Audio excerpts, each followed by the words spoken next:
कहानी की शुरुआत होती है कोलोराडो की हाई सिक्योरिटी जेल में, जहां री ब्रेसलिन नाम का एक आदमी कैद था।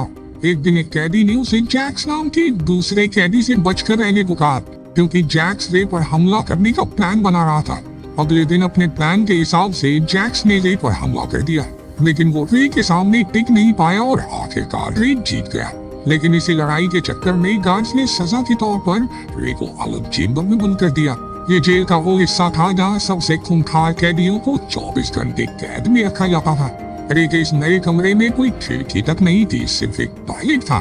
इसके अलावा कैमरों की मदद से 24 घंटे उस पर नजर रखी जाती थी। अब रे तुरंत इस जेल से भागने के प्लान के बारे में सोचने लगा। उसने जेल में घूमकर हिसाब लगाया कि जेल के पास ही एक गैराज है। इन दिनों जेल में गार्ड्स भी थोड़े कम थे, इसलिए अगले कुछ दिन तक रे ने बहुत बारीकी से हर गार्ड का चाल चलन देखा। उसने देखा कि गार्ड्स ठीक 7 मिनट के लिए बाहर सिगरेट पीने जाते थे।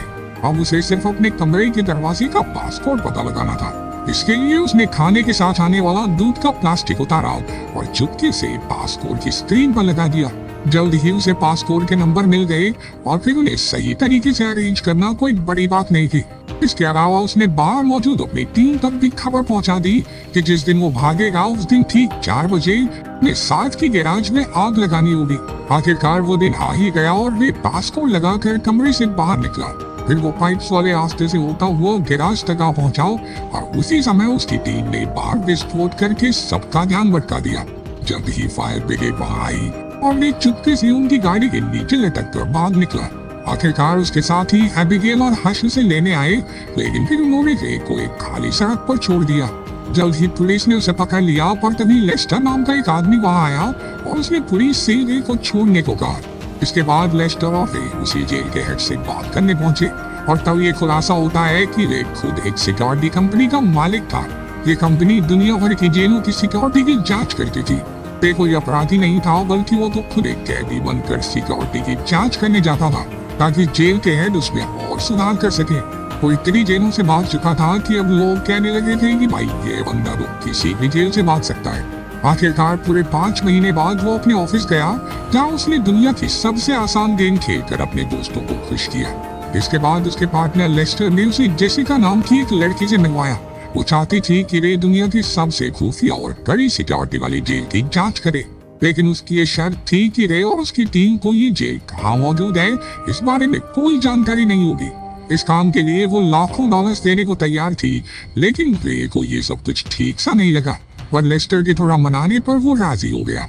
इसके बाद उन्होंने रे को एंथनी नाम की आतंकवादी की पहचान दी और फिर एबिगेल ने उसकी बाजू में एक ट्रैकर भी लगा दिया, लेकिन जल्द ही उसे किसी ने अगवा करके बेहोश कर दिया और उन लोगों ने बड़ी बेरहमी से उसकी बाजू में लगा वो ट्रैकर भी निकाल दिया। अब वो सीधा जेल में पहुंच गया ताकि उसे पता न लग सके कि ये जेल कहाँ पर है। जब रे की आंख खुली तो उसने देखा कि वो एक कांच के डिब्बे में बंद था और उसके चारों ओर कई कैदी थे। इसके बाद रे की मुलाकात जेल के वार्डन हॉब्स से हुई, लेकिन रे को तो बताया गया था कि वार्डन का नाम मार्श होगा। वो समझ गया कि कुछ तो गड़बड़ जरूर है, इसलिए उसने वो खास कोड बोला जिससे वो इमरजेंसी में जेल से बाहर निकल सकता था। लेकिन हॉब्स ने उस पर कोई ध्यान न देते हुए उसे जेल में भेज दिया। उधर एबिगेल और हर्ष बाहर रे का पता लगाने की पूरी कोशिश कर रहे थे। वहीं जेल में रे ने देखा कि हर एक गार्ड ने एक जैसे कपड़े और मास्क पहने थे और उनका जब मन करता वो किसी को भी पीटने लग जाते। बाद में एमिल नाम का एक कैदी उसके पास आया और उसे बताया कि उसने कोई जुर्म नहीं किया, लेकिन फिर भी वो इस जेल में है क्योंकि कुछ लोग उससे उसके बॉस का पता निकलवाना चाहते हैं। तब रे को समझ आया कि यहाँ कोई असली अपराधी है ही नहीं, बल्कि यहाँ अमीर लोग अपने दुश्मनों को टॉर्चर करने के लिए भेजते हैं। अब उसे खूंखार कैदियों वाले इलाके में जाना था, इसलिए वो प्लान बनाकर एमिल से हाथापाई करने लगा। आखिरकार उन्हें खास कमरों में बंद कर दिया गया, जो अपने आप में किसी टॉर्चर से कम नहीं था। इस कमरे का तापमान इतना ज्यादा था जिसे कोई भी इंसान सहन नहीं कर सकता।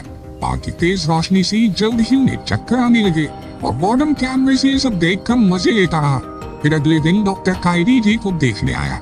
उसे रे पर थोड़ी दया आई, लेकिन जब रे ने उससे इस जेल का पता पूछा तो उसने कोई जवाब नहीं दिया।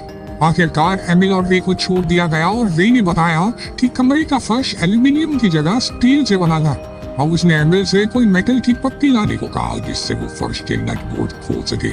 इसके बाद एमिल को वार्डन ने बुलाकर एक बार फिर उसके बॉस मैनहम के बारे में पूछा, लेकिन उसने एक शब्द नहीं कहा। तो फिर गार्ड ने जबरदस्ती उसके मुंह में पानी की पाइप घुसकर उस पर बहुत जुल्म किए, पर इस दौरान एमिल मेटल का एक टुकड़ा चुराने में कामयाब रहा है। बाद में उसने रे से उसके प्लान के बारे में पूछा, तो रे ने कहा कि उसके हिसाब से ये जगह जमीन के नीचे बनी है।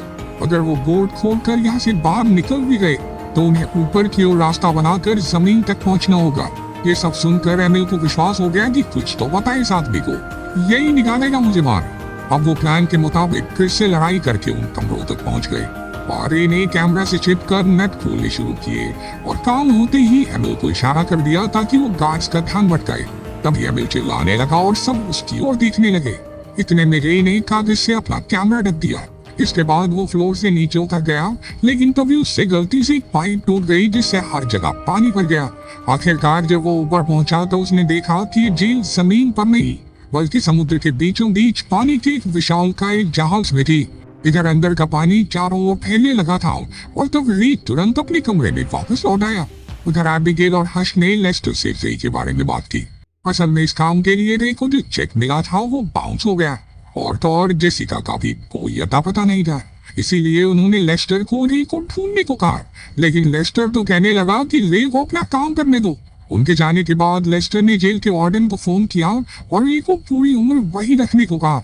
तो ये खुलासा होता है कि लेस्टर अकेला ही इस कंपनी का मालिक बनना चाहता था, इसीलिए उसने ये नकली डील करके रे को हमेशा के लिए जेल भेज दिया। लेकिन एबिगेल और हर्ष ने हार नहीं मानी। हर्ष को टूम नाम की एक गैर कानूनी जेल के बारे में पता चला जिसमें लोग अपने दुश्मनों को रखते थे, लेकिन ये है कहाँ पर ये किसी को नहीं पता था। उधर जेल में रे और एमिल को पता लगाना था कि वो दुनिया के किस हिस्से में मौजूद है। इसके लिए रे ने डॉक्टर कायरी से मदद मांगी, लेकिन डॉक्टर ने उसकी कोई मदद नहीं की। खैर फिर रे ने गत्ता चुराया और जुगाड़ करके उससे सेक्सटेंट नाम का एक डिवाइस बनाया जिससे शिप की लोकेशन के पॉइंट्स पता किए जा सकते थे। पर इसके लिए उसे शिप के ऊपरी हिस्से में जाना होगा, इसलिए उसने जावेद नाम के कैदी से मदद मांगी। बाद में जावेद ने वार्डन के पास जाकर उसका जासूस बनने का नाटक किया और बदले में उससे खुली हवा में नमाज पढ़ने की इजाजत मांगी। अनजान वार्डन ने इस बात की मंजूरी दे दी और फिर अफरीदी ने उस डिवाइस के जरिए शिप के पॉइंट्स पता किए।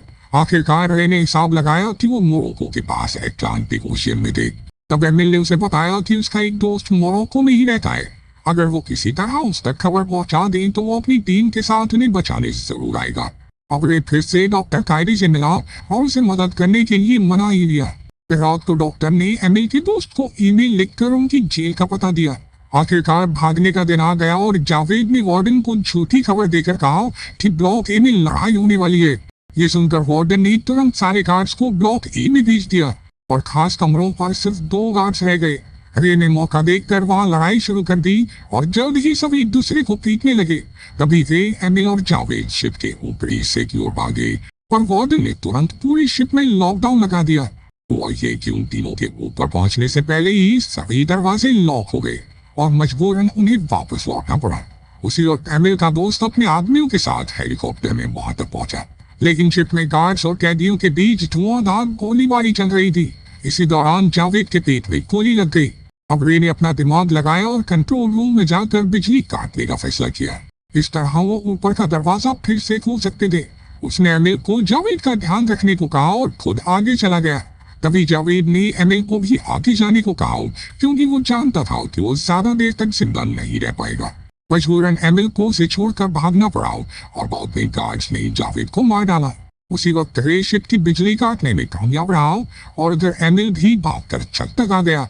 अब वो दौड़कर अपने दोस्त के हेलीकॉप्टर तक पहुंचा, लेकिन पीछे से जेल के गार्ड्स उन पर हमला करने लगे और उन्होंने हार नहीं मानी और गार्ड्स का सामना करते हुए रे के बाहर आने का इंतजार किया। लेकिन रे तो बदकिस्मती से अंदर पानी के टैंक में फंस गया था। गार्ड्स हर तरफ उसे ढूंढ रहे थे, इसलिए वो दरवाजा खोलकर सीधा समुद्र में कूद गया। तभी एमिल हेलीकॉप्टर में निकल पड़ा और उसने रे को समुद्र में डूबते देखा। उसने तुरंत हेलीकॉप्टर से सीढ़ी फेंकी और आखिरकार रे ने उस पर चढ़कर शिप में मौजूद तेल के टैंक्स पर अंधाधुंध गोलियां बरसाई। जल्द ही शिप में जोरदार धमाका हुआ और वार्डन अपने गार्ड समेत वही मारा गया। आखिरकार एमिल और रे सुरक्षित मोरक्को के किनारे पर आ गए थे। तभी एक गाड़ी उन्हें लेने आई और उसमें से जेसिका बाहर निकली। रे ने देखा कि वो वही लड़की है जिसने उसे इस जेल में बेचा था। जब एमिल ने बताया कि ये उसकी बेटी है तो ये सुनकर रे के होश ही उड़ गए। तब जाकर ये खुलासा होता है कि असल में एमिल ही मैनहम है और सबको लगता रहा कि मैनहम उसका बॉस है। उसने अपनी असलियत छिपा कर रखी थी ताकि उसके दुश्मनों से मार न डाले। के बाद हमें पता चलता है कि जेसिका अपने पिता को जेल से छुड़वाना चाहती थी, इसीलिए उसने धोखे से रे को इस जेल में भिजवाया। अंत में उसने रे को लेस्टर की सच्चाई बताई कि कैसे वो गद्दारी करके जेल वार्डन के साथ मिल गया था।